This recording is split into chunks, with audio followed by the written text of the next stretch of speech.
So, thank you all for joining me. We are trying to do our very first live stream with Unsure 51. My name's Tracy Dean, and we're going to have a guest here, and he's going to talk about some of our favorite topics. And the topic we're going to talk about today is something to do with how the stories, mythologies of the past is, um, if they were real and if they were current, that the world could change by the information they found within. And we'll get in deeper to that. Thank you again for coming by. Since most of the people here are friends and family, um, please go on, subscribe, like, hit the bell so that you know next time it comes up so you don't have to hunt and search everywhere like we did this time. Um, so let's get into the topic. This show is going to explore the different stuff about the paranormal, the strange, the unexplained, and we're going to go through it piece by piece with all the people we can find. If any of you have some guest ideas, please send me comments below or information or anything you've got would be great. So, most of you know me, so you know an easy way to get to me. Um, so let's get into this. So here we have CJ, who's with us. We're going to talk about the ancients and the stories and how back in the medieval times and even before, there was a lot more information on the planet that we didn't understand how they wrote it, but once it's been interpreted, it real easily will explain DNA. It'll explain the universe that we didn't even know they knew about, and all kinds of different other things. So, with that, I'll bring you CJ. Hi, how you doing? Very good. So, let's get into this. What are you thinking of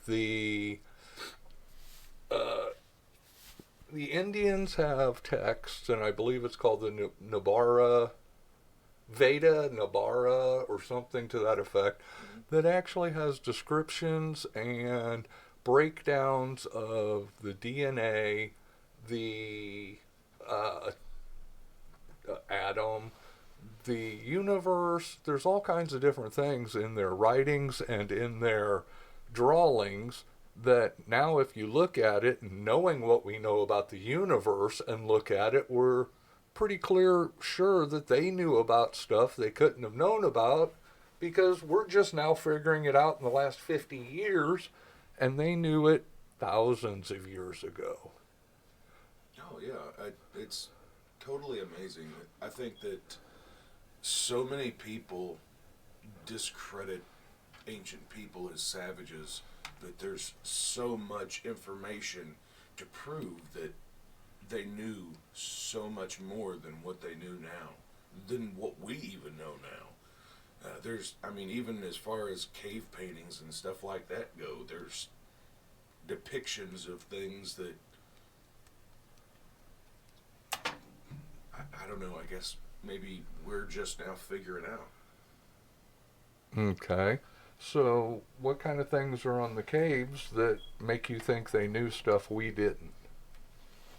Well, I mean, if you want to go back, say, like Egypt, there was a ruler in Egypt, Hematep, I think. Don't quote me on that. I think that was his name, but he was the first. You know, all the rulers that before him and after him were all depicted as like in the perfect human form. You know, the like Da Vinci's Peruvian men. You know, perfect proportion, muscular, everything like that. He was the only one that ever was done in even all of it in all of his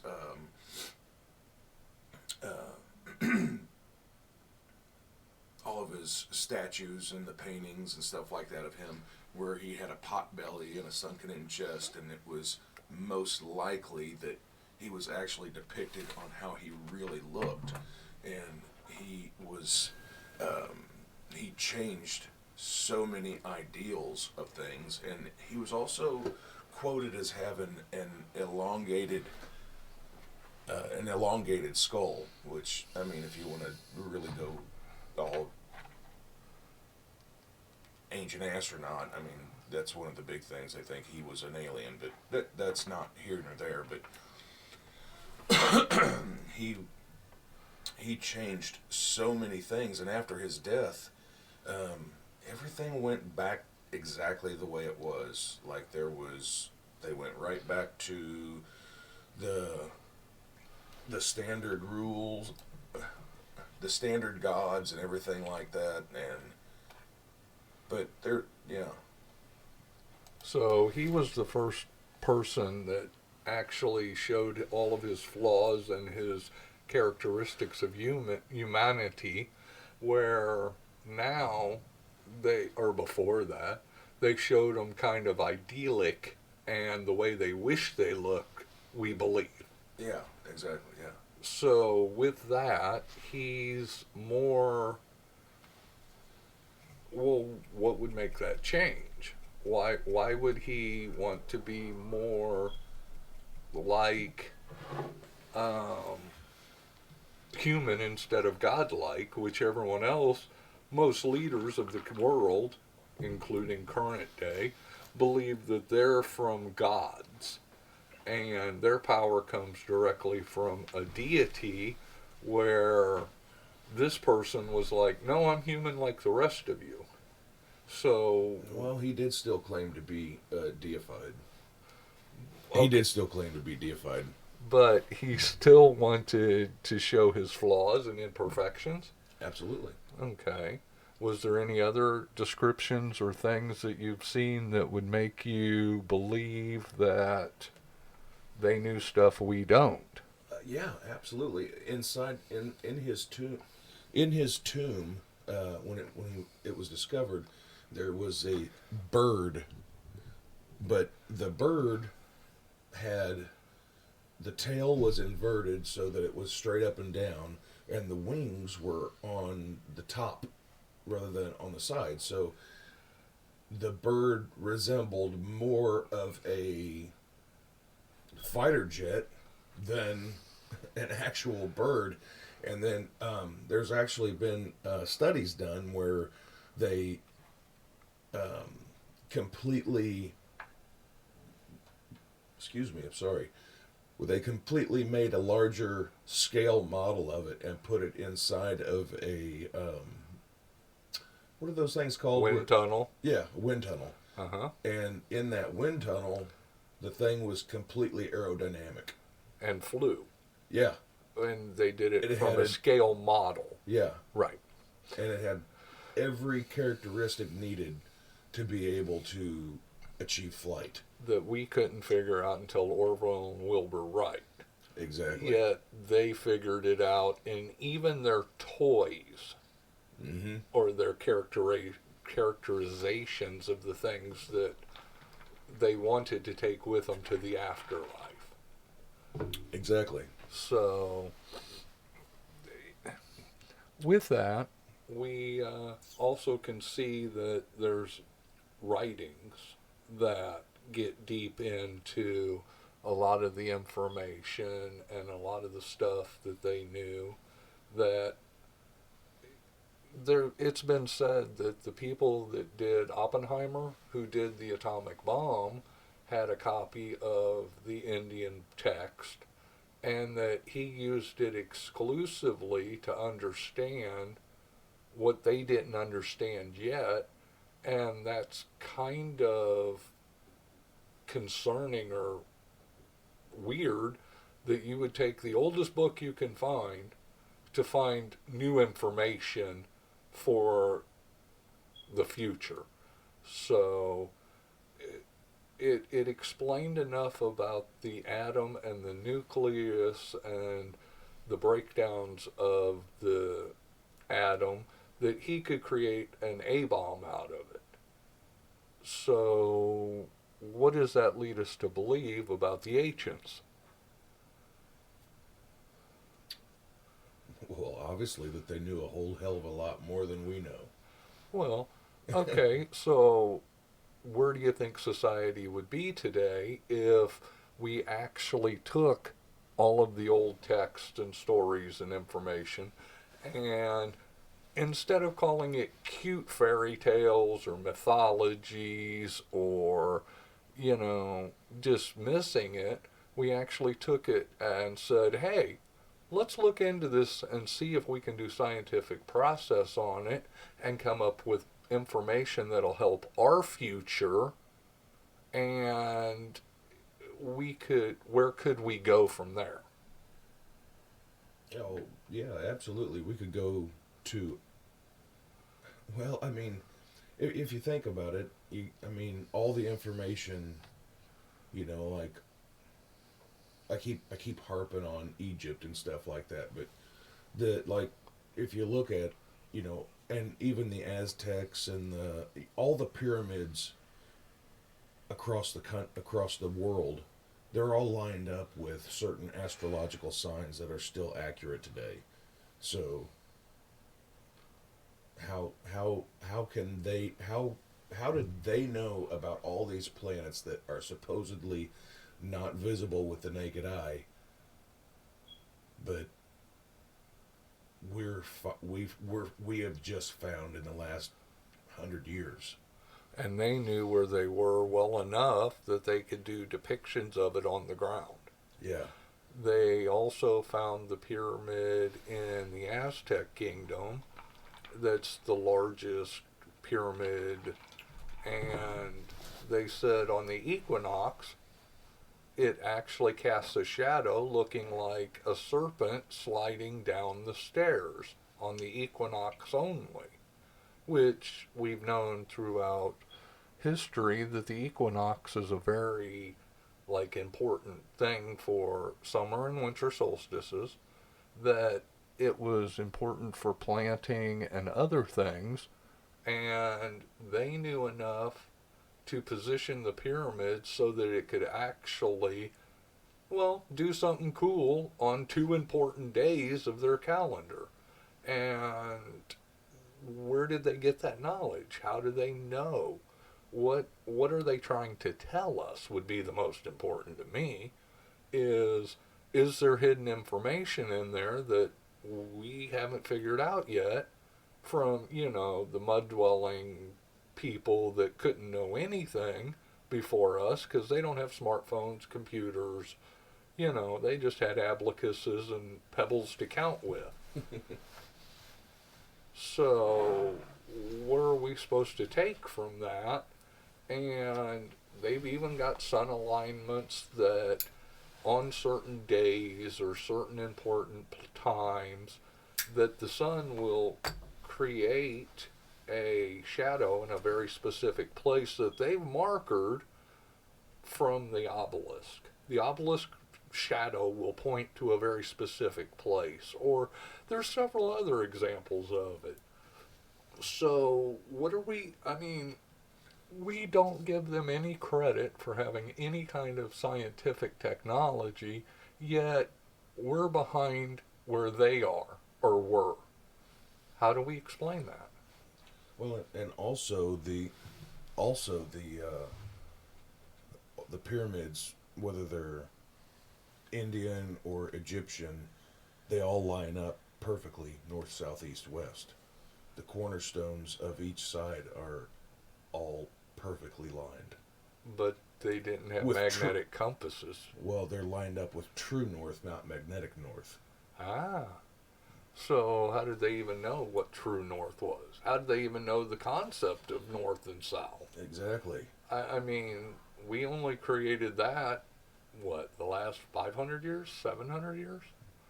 Something like that, yeah. And predating that, they were actually doing stuff that we can't, we can today, but not without the technology, not without our knowledge. And they had all this before we well, we even existed as a country or a civilization. Exactly. So, then you could take the Aztecs were considered some of the most important people on the planet at the time. And, They were a brutal race, though. well, Very brutal. yeah. For all their knowledge, they were also very, very brutal. Well, There was a lot of ritual sacrifice that went on with the Aztecs. but we don't understand what the purpose was. Oh, absolutely no. Were they doing it just to be brutal, or were they doing it with a purpose in mind, such Well, as they were doing it for the same reason that every other war has been fought in this country, in this world, for religion. religion?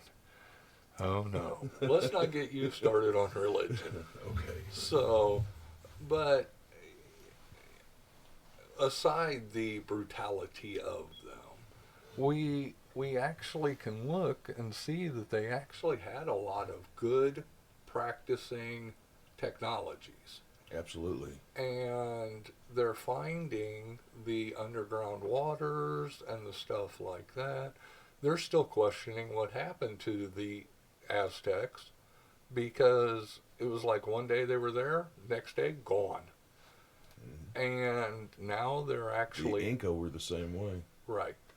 And now they're actually lidaring Middle America, South America, and the I saw a show that was showing the lidar actually showed that it's like 10 mile by 10 mile cities under all the foliage, and that they actually had roads and town and sub towns, and they actually had a pretty nice civilization, and then poof, they were gone.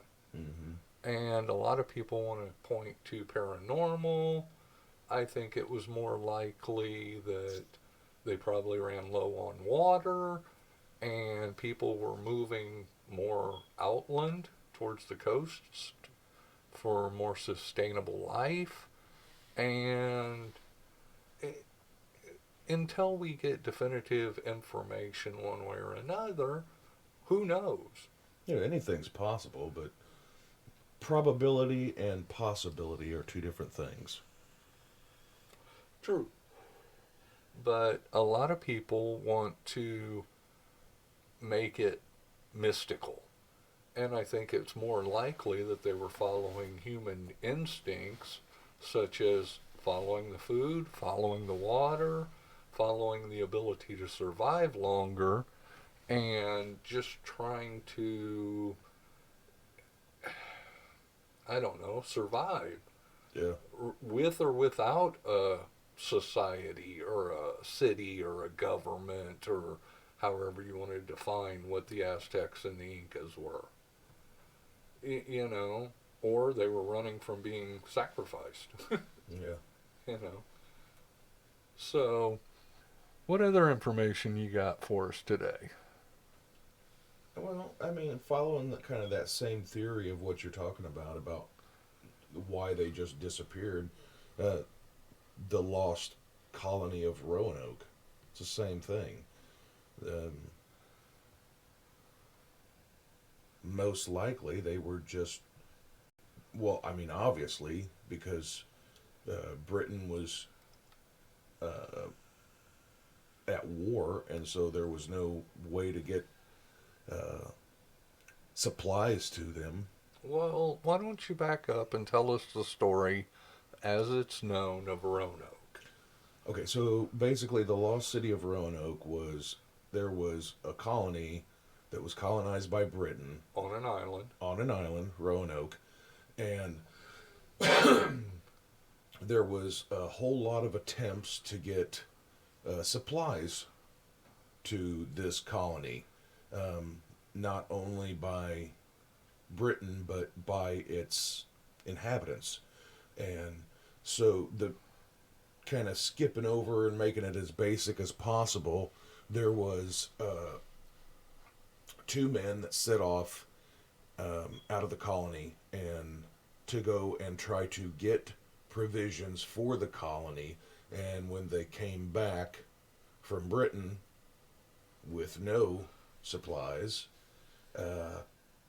It was gone. It was deserted, completely devoid.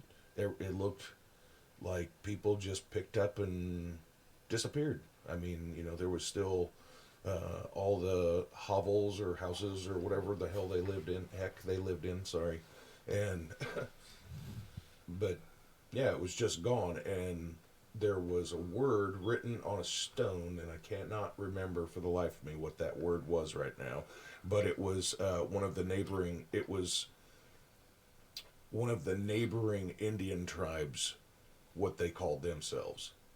I remember that much, and but they were never found. There was no clue other than this word on the rock. What happened to them, and that's it. And basically, it's the same principle as they more than likely, that like Tracy was saying that they everybody wants to mystify it and put some kind of conspiracy to it and make it all, I don't know, hippy dippy, I guess. But most likely what happened is they were dying and starving, and so they went and followed whatever they could to be able to stay alive.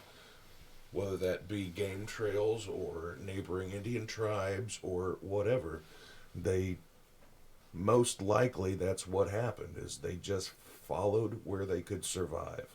Well, that, along those lines, we,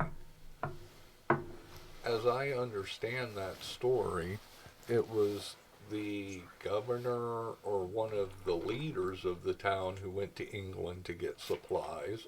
Yeah. He left his wife and his children behind, was gone for a year or more, and when he came back, found nothing except for, as you said, one word, and never ever found any signs of anyone. But they could have assimilated into another culture. They could have been viciously destroyed. It's really unsure what could have happened to them or did happen to them. But like we said before, probability and possibility are two different things. It's possible that anything could have happened. Probability says that they probably just went and found where they could survive. True. Yeah, and that's another lost civilization, culture, group. And, interesting enough, if you look back, even as everyone wants to talk about Oak Island and Oh God, don't get me started. Nova Scotia, there's some weird indications that the local tribe in Nova Scotia had some form of Christian intermingling into their belief system that they could have never known about, that went back 100 years, 200 years before Europe ever got over there.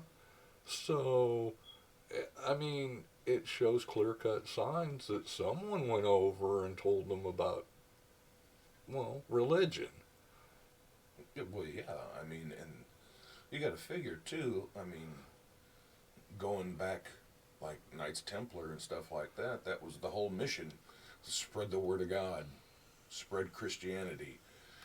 There's been, I mean, even like so, our country was found, so to speak, by in 1492. But it's been proven that there was Vikings that visited and traded with the Indians long before that. Well, and they talk about the red-headed race, Mm-hmm. which no American continent people standard was a race of redheads. That was pretty much European and Scottish. Mm-hmm. So they also talk about the red-headed giants, which, if you believe in giants or not, the possibility that there could be other things that have been around that we still don't understand.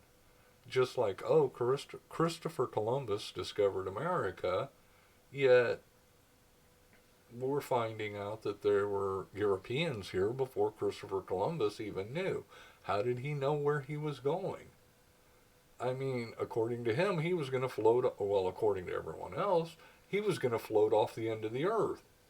And somehow he had maps and he had enough information that he could get the Spanish royalty to fund him to go, well, where nothing was supposed to exist. Quote me if I'm wrong, but wasn't he trying to find a shorter route to India for the spice trades, and that's how he stumbled upon supposedly America? There is some speculation that he was doing that, but there's also maps that have been found that show North America clearly, and I mean pretty accurately to our standards with satellite mapping. You know, that brings me to something that just popped in my head, and it's a little bit off topic, but the same thing is we were talking about the ancients and stuff like that a little bit ago, but how did they know that Antarctica had land underneath it? Well, you're talking about the old maps they're finding. Exactly. And some of the old maps actually show Antarctica, as you were saying, without ice on it. Mm-hmm. And the scale and the mapping of it is exactly what we're finding out with radar mapping and with satellite mapping. And it's as accurate topographically, even. They had the elevations and stuff, and we're still trying to figure out the elevations and stuff with the satellite mapping. So that map had to have been created before the ice was there. Well, how long ago was the ice age? 5,000 years? If not more, yeah. Okay. So that map's pretty freaking old. Mm-hmm. And, you know, people, there have been researchers finding old maps and don't know what to think of them because they show stuff that we don't know to be true. Yet, once we get our LIDAR and our solar or our satellite information and stuff, we're finding out that these maps were more accurate than what we're doing now. And to put that in perspective, we have the Lewis and Clark exploration and their mapping. And we look at it and we find out that it was close but not great. And these people were almost pinpoint accurate thousands of years ago. Yeah, and it still holds true, accurate today from thousands of years ago. Right. So, Lewis and Clark would be what we'd consider pretty good excavator or map makers and topographers, and they were only okay. And we've got these ancient dirt people, or uneducated as we think of them, and come to find out they knew how to do it better than our satellites do. So we we, we need to give some credence to some of this ancient stuff, but at what point? Do we just say, oh, okay, today we're going to look at the old ancient manuscripts and consider it reality? I think we're too far gone for that to happen. No, absolutely. What needs to happen is we need to take some of these ancient manuscripts and start doing some real scientific studies on them to prove them right. Or wrong. Or wrong. Something that will give them the credence, as Tracy put it, so that we can have a better understanding. I mean, if they're wrong, they're wrong, but if they're right, and there's no reason to dismiss them. There's so much so much out there that proves that things have been right, that we just can't dismiss it. We need to give it a real in-depth look and prove it definitively, right or wrong, and whatever that means for our I don't know, I guess our egos as people. Evolved civilization. Yeah. Deal with it and learn, because that's the whole point, is to have knowledge. Well, I've always had a feeling that, there's all kinds of theories about all the things they're finding that they can't explain. I just saw a documentary yesterday on finding what they call Nemo? the Japanese Atlantis, and there was an exploration that went, and it's very compelling that the structure looks like it was an old city. And as they went through their research of it, they showed that there was like layers to it and steps and canals or caverns down through the middles of the rocks. And it was very compelling that everything was at 90-degree angles. And they did research and thought that their conclusion was it was all natural occurring. And I could get behind that because of it being a shale like rock, that it could break in 90-degree angles and have the wash away, except on the top of one of them, they found what they called the pool, and it was egg shaped, it was coved out, and it clearly had two or several drill holes all the way around it that were probably 5-6 feet deep. And they said, well, it was naturally occurring through the current, that the current had enough pressure to fracture the rock in 90-degree angles. And I'm like, okay, I can buy that. But then how do you get circles? You just said that this kind of rock fractures in layers and squares, and then we have a circular structure on the top of it with drill holes all around it, and you go, well, that's all natural. Is that denying the information or scared of it? Scared of it. Because that would mean that there's something you can't explain. I think the most powerful thing you can do, okay, I've gotten a little older. I'm in my 50s, and I finally learned that the answer can be, I don't know. Once you can say that, then you can start from a place of honesty where you say, oh, well, I don't know the answer. I don't know what's happening. I don't know, but I'd like to. And as long as you're thinking, I'd like to know, then you're researching, you're looking. But as soon as you say, I know, then that ends everything. That closes your mind off to any possibilities in the future. And I thought scientific principle was that you had no hard structural things. They're even finding out that the laws of thermodynamics aren't all there is. There's other things that go in conjunction that we haven't figured out yet, with special relativity. Take two electrons, put them together long enough, separate them across the world, and if you flip one positive, the other one goes negative no matter how far apart you put them. Spooky relativity is, I think, what Einstein called it. We don't understand everything, but people believe that they go to school for 8 years, come out, and they have all the answers, and everything in this world should fit in their box.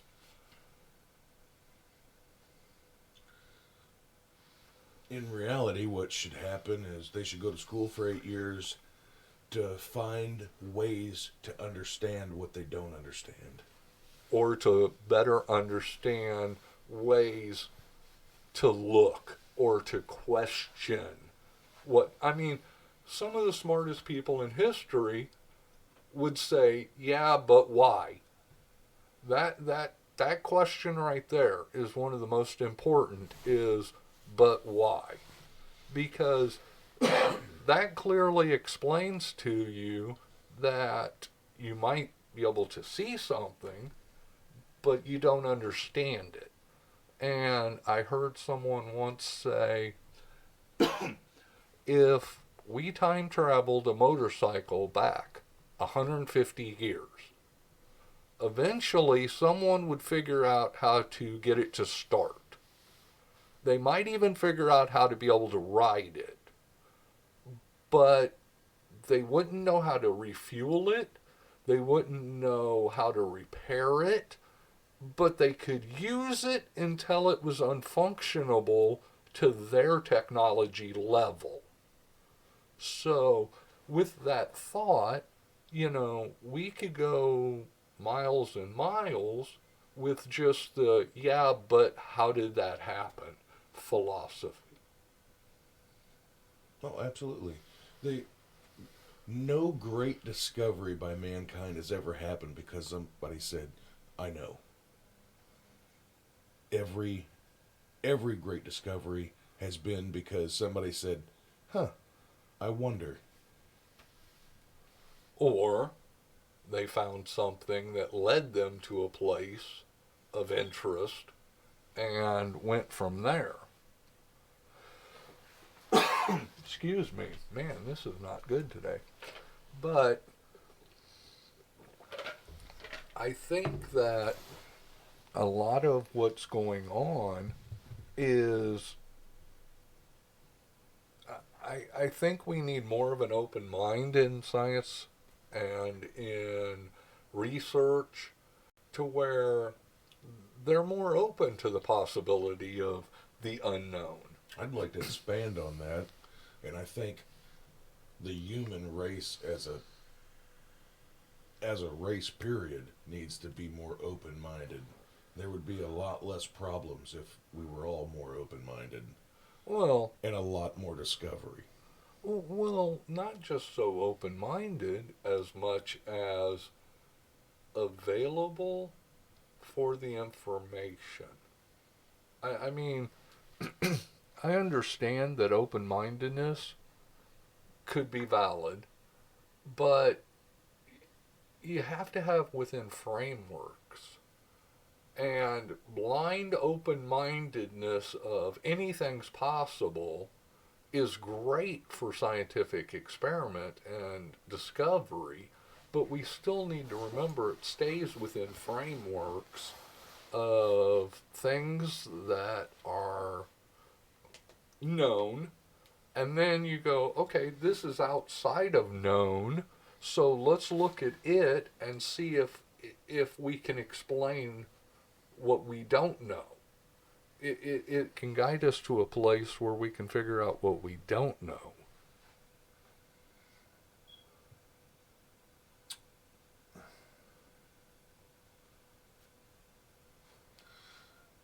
The idea of the unknown is what should drive all of us. I mean, anything and everything in your life, if you don't know how to do it, you can find out. And we have so many resources now. Even, like working on your car. People don't want to work on their own car because they don't know how to do it. Well, there's a YouTube video for it. Guarantee it. There is so much information available to us and readily available that there's no reason why we can't learn and why we can't question and why we can't strive to learn something new.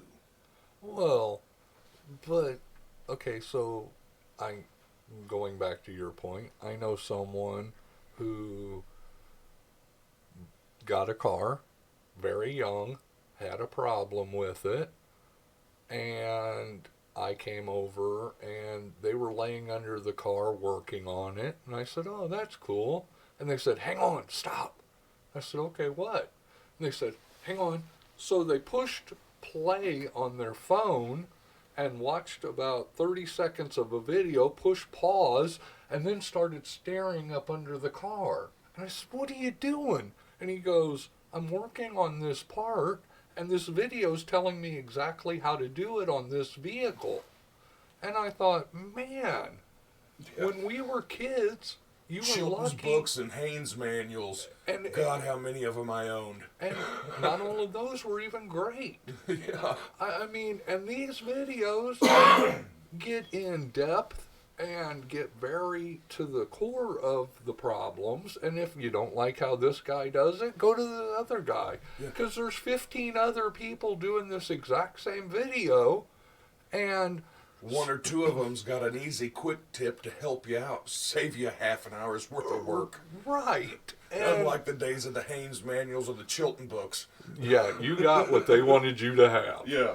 And, you know, the openness of information, and a side note on that person, they are a professional mechanic to this day because they took the time to do the research to figure out what they needed. And this person grew up with not a lot of money, not a lot of, backing. They didn't have a lot of information. They had basics, nuts, bolts, and they wanted to learn more.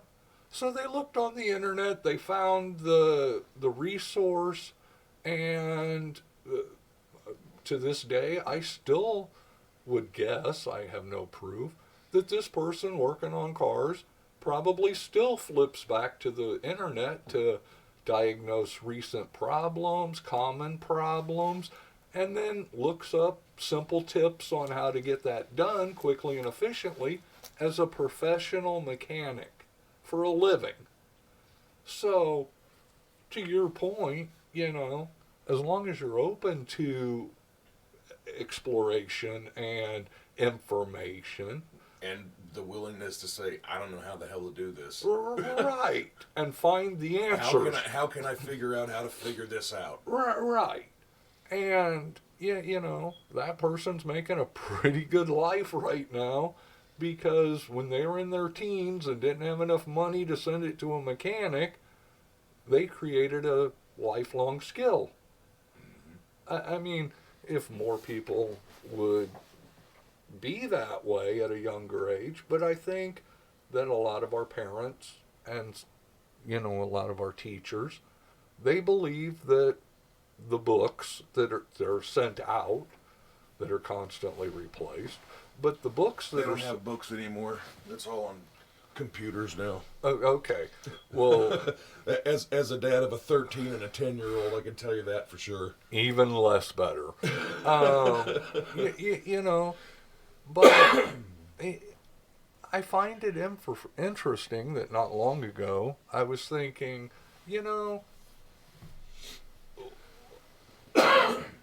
I remember when the Library of Congress was what you considered the place that had everything ever written.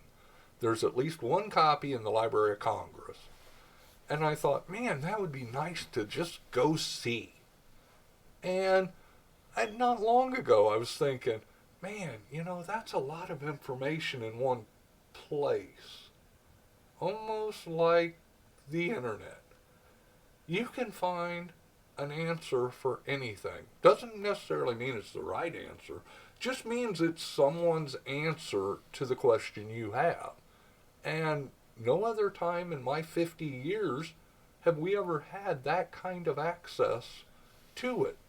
I mean, we've always had our libraries, and our libraries were very good for your basic information and your basic entertainment of reading. And now I can sit on my computer and in 30 seconds have the answer to almost any question by probably 10 different people at minimum. I remember as a kid doing doing reports on things, and that meant that I had to go to the library and dig up an encyclopedia And Now kids don't even know what an encyclopedia is, which is funny because I'm looking at a volume of them right now. Yeah. I, I, I, I have to admit, I have a thing for old books. I, I, I like the old information. And even if you're getting an 30, 40, 50-year old encyclopedia set, it kind of tells you about the people and the time that it was written. And you can, if you actually want to take the time, you can go from volume to volume and see the difference in thought process or knowledge by looking up one thing in one set and then looking it up in the next set that they created and how things have changed. And I'm very fascinated by the growth of our society. You could do the same thing on the internet. Just click on the different links. Yeah, exactly. You know, I also have a bunch of how-to home repair books from as early back as like the 20s and 30s. And it's very interesting because they're like, okay, get out your two-handed drill. And it was a drill bit with a hole through the top that you stuck a stick in and you punched it in and started twisting. And, it's interesting. Or the weird egg beater looking thing. Yeah, And now I'm like, hey, hand me a new battery. The DeWalt's a little low. Yeah. But it's still the basis of the things that you're putting together, the way you're putting it together, all makes sense. So I just find old technology is interesting. And don't get me wrong, I won't give my power tools up. But it's neat to see where we came from. Oh, yeah, absolutely. I'm a construction worker. And I have been on job sites where I had to demo ductwork that was in churches and stuff like that from like the 20s and 30s and 40s. And, it wasn't that awfully long ago that to put a screw in, they would take an awl, smack it with a hammer to put a hole in it, and then put the screw in with their hand, and then use a flathead screwdriver to screw it in. Oh. And you don't see that anymore. That's just not even close. Everything's hex heads or, Phillips. Right. And self-tapping screws and all kinds of stuff. And they didn't have that. I mean, my father is 66 years old, and when he first got in the trade, because I followed in his footsteps, when he first got in the trade, that's how they did it.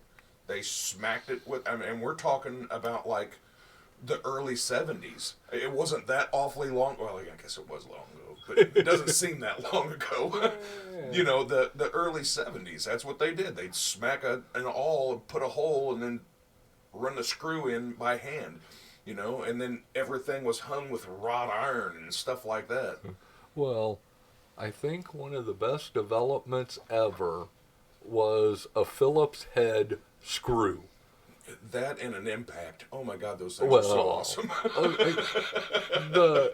A flathead screw. If you've ever tried to take out an old flathead, it never fails. About the second good twist of your wrist, and it slipped out of the socket, and you've got to find it again and recenter it.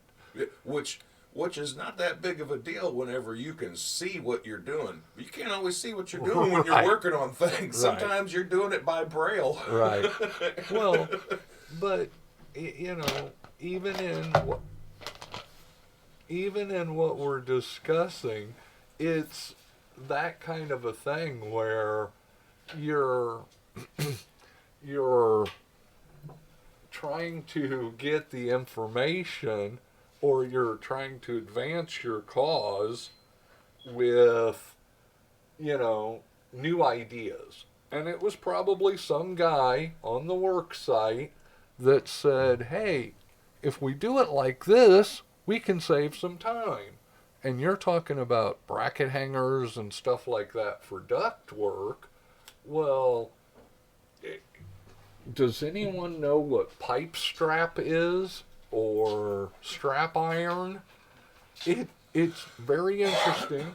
It comes in about a 2-3 inch roll, and you pull it off, and it's got holes punched all along it in equal increments. And you can do almost anything with that pipe tape. I've seen it used as straps, as saddles, and it's just very basic. It's not preformed, and you're talking about had to be wrought iron forming for hangers, and now we're down to pull it out of your pocket, pull out the 6 inches you need, drill it through the hole that's there, put it around what you want, drill the hole again, and you're done. Pretty much. Technology has advanced. Well, is it the So technology or is it the thought process? I would say it's the technology because there's a very few amount of people that have the thought process to invent something. Well, but in your job, have you ever done anything differently than the way you were told and found it to be better? Oh, absolutely. So that's thought process. Yeah, but most guys I work with don't do that. Well, They can't think outside of their little box that they're in. Okay, I'll give you that, but it's not those guys that are changing the world. It's the guy that says, "Hey, you could do it better like this."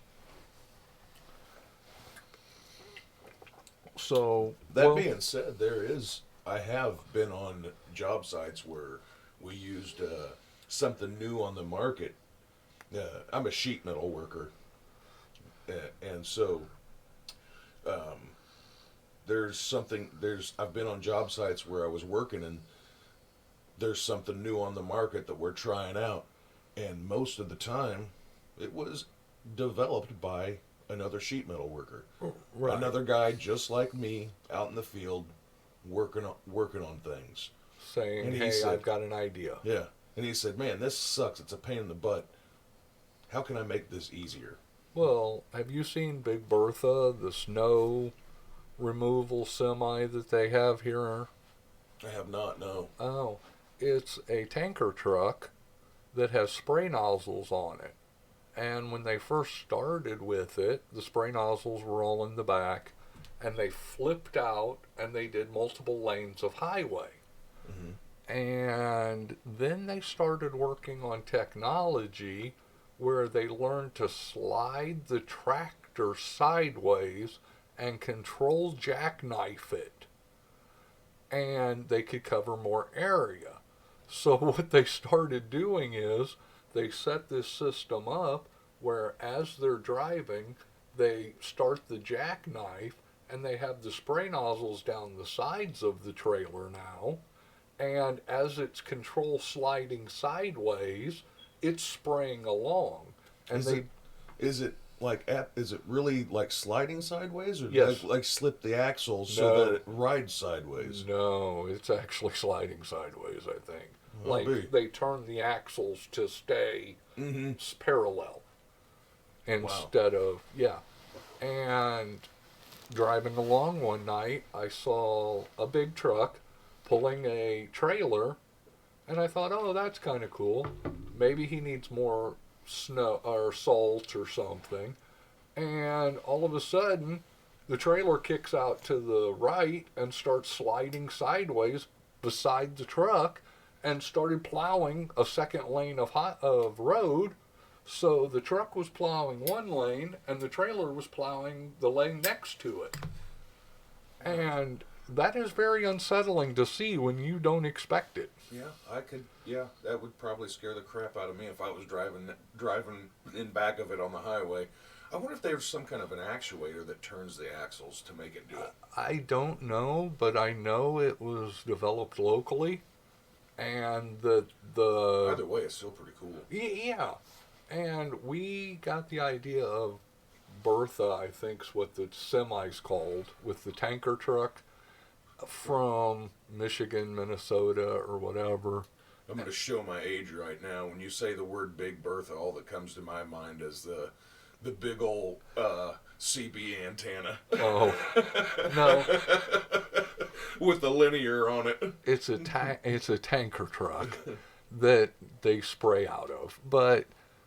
And they brought that to our part of the country, and our guys at the salt domes and the snow removal was like, well, let's see if we could do something to make it better. And it's just trying to make the world a better place through simple ideas. Yeah. And how do we not know that that's what happened in the past? Absolutely, and that was a great tie-in. Well, to bring us back to topic. Well, okay, I think it's about time we set this down. So, thank you for being with us. I really appreciate CJ coming by and helping us out with this segment. Thank you for having me. You're welcome. And also, I want to remind everyone out there, thank you very much for listening. I truly appreciate it. I would really like it if you would go on, subscribe, like, hit the bell so that, well, next time I come online, it won't be such a hard hunt to find. And thank you very much. Have a great night, and we will talk to you sometime soon. And Thank also, you. Don't forget, stay curious. So, this is Tracy Dean. Thank you for listening to Unsure, and we will have more. Thank you very much.